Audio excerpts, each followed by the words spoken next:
Ребята, всем привет! Вот и наступил 2021 год. Поздравляю всех с его наступлением и с окончанием 2020, который был, ну, скажем так, прямо совсем неудачным годом во всех отношениях. И вот в этом новом году я решил все-таки немножко о себе рассказать, чтобы вы понимали, кто я такой.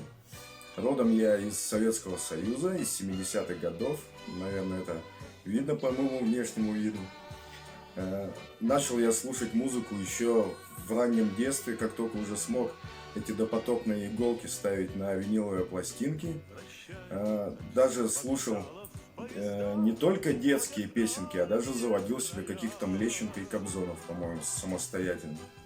А когда уже стал постарше, ходил там в начальные классы, родители были на работе, а я перед школой доставал их пластинки и слушал всякие такие вещи, которые мне были по большей части даже, возможно, и непонятны. Например, Стан Борис, польский певец такой был, ну и другие восточноевропейские ансамбли, которые были доступны в любых магазинах «Мелодия» нашего города. Ну и родители их покупали, не знаю, нравилось или не нравилось, не так, чтобы было в коллекции, наверное.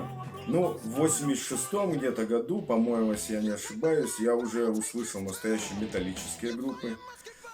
Первыми были Iron Maiden с их альбомом 83-го года Peace of Mind, Twisted Sister, ну и всякие вот такие вот, Оззи Осборн, Дио, понятное дело. Ну и поступив в институт в 90-м году, я открыл для себя экстремальную музыку, а это были Napalm Death и Death Чака Шульгина. Вот это был настоящий разрыв мозга, и с тех пор я эту тяжелую экстремальную музыку полюбил уже на всю жизнь, и так и не могу от этого наваждения отделаться. Ну а теперь переходим уже непосредственно к релизам. Сегодня их будет два, это будет Monumentum Damnati и Hecate. Начнем с Monumentum Damnati. Это компакт-диск, произведенный целой коллаборацией лейблов. Группа интернациональная, здесь есть участники из США, ну и также кто-то из Восточной Европы, и по всей вероятности из России тоже там кто-то засветился. Итак, традиционно с оформлением. На фронтальной обложке запечатлен какой-то первосвященник с маленькой головой и большим телом, очень похожий на представителя расы Мандашаванов или Мандашиванов, не помню, как там в «Пятом элементе» было, только без скафандра он здесь находится. На задней обложке сами участники группы, вот полюбуйтесь, это тоже инопланетяне, причем похожих всех рас, какие только во вселенной представлены. Полиграфия, как всегда, неизменно качественная, плотненькая бумажка, глянцевая, мурованная. Внутри тексты и изображения различных каких-то мистических или, опять же, космических вещей. Переходим непосредственно к альбому. Не буду ничего скрывать и затягивать. Сразу скажу, это Doom Dead с мощной клавишной поддержкой. Я бы даже сказал, что вот эта клавишная поддержка является основой всей музыкальной части, потому что гитары, как мне лично показалось, они как-то не особенно выражены. Бас такой округлый, он просто создает низкочастотную атмосферу, соответствующую, поддерживающую мелодику. А вот клавиши создают общую основу всего звучания, они создают вот эту эпичность. Вообще весь альбом, он такой мистически эпичный, я бы сказал. Не очень-то он злобно-мрачный, но и совсем уж каким-то его добродушным не назовешь. Первое прослушивание не принесло мне какого-то такого наслаждения чем-то оригинальным. Мне показалось, что мелодика несколько вторична в рамках данного стиля. Но чем больше я слушал, а послушал 3 раза, тем больше мне, наоборот, эта мелодика стала казаться близкой и привлекательной. Ну и нельзя сказать совсем ничего о вокале. Почти на всем альбоме это такой надрывный дроу.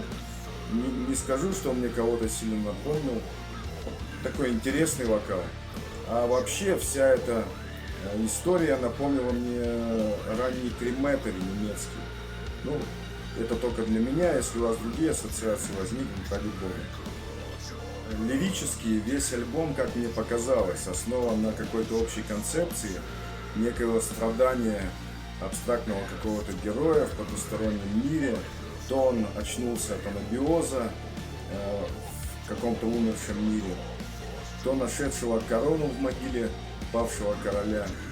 Ну и недаром весь альбом начинается с текста, основан на такой мрачно-утопической книге Эллиота «Цирк семьи Пайла».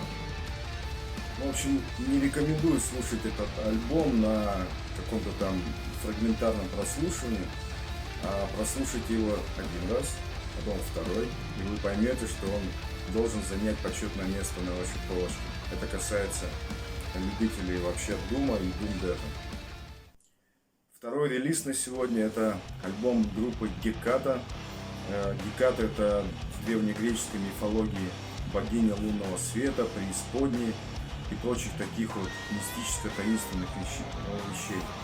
И, соответственно, на оформлении очень-очень стильно представлено, по всей вероятности, именно вот эта преисподняя, хотя альбом называется «Руины».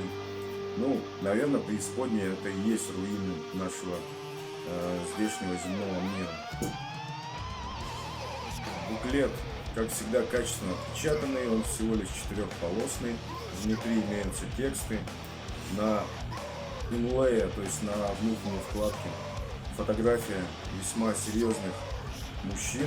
Один из них, который стоит впереди, в майке Эсфикс. Это совсем не просто так. И сейчас мы берем виртуальный скальпель и этот альбом прямо на 3 куска разрезаем. И видим, что здесь есть замедление, тяжелое замедление, ускорение в дэковом стиле и ускорение с блэковым чесом. Вообще все это напоминает шведскую или скорее даже вот именно голландскую школу дэт-металла.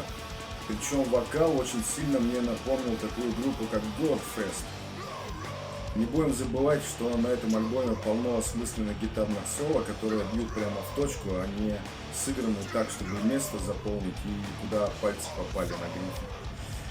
Вообще скажу, что ничего нового я не услышал, но вот такая европейская школа дэт-металла меня очень привлекает.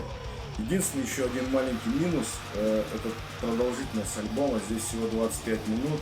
И когда еду на работу, то мне нифига времени не хватает. То есть он уже по кругу начинает играть.